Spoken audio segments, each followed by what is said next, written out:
Je te donne ça là. C'est pour que tu travailles bien à l'école. Tu as compris?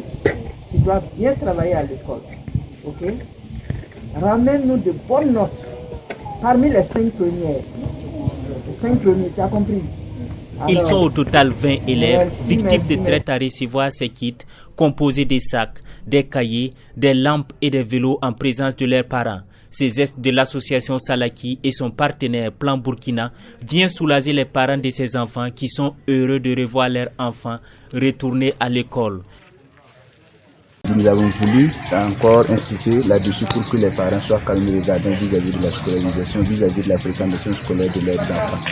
Si les partenaires sont là pour accompagner, nous voulons que les parents soient à côté pour nous appuyer, parce que c'est eux qui sont en contact avec les enfants au jour le jour. Donc nous voulons que si nous appuyons côté scolaire, que les parents à la maison puissent appuyer avec des conseils pour que les enfants puissent être maintenus dans le circuit scolaire.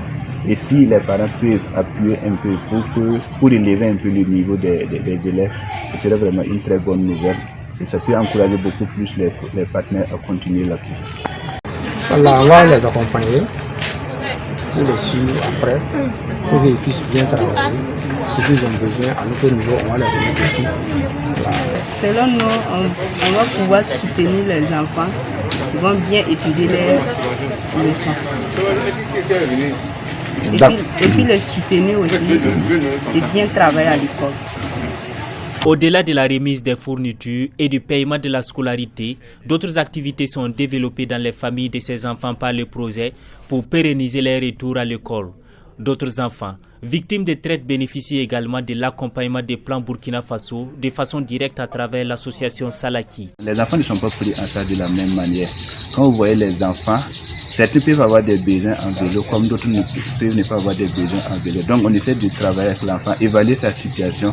De toutes les façons, le projet a prévu en réalité une somme à chaque niveau pour qu'on puisse accompagner l'enfant en fonction de ses besoins. Donc la coordinatrice disait que c'était autour de 2 500 000 francs qui étaient utilisés non seulement pour l'accompagnement de ces enfants.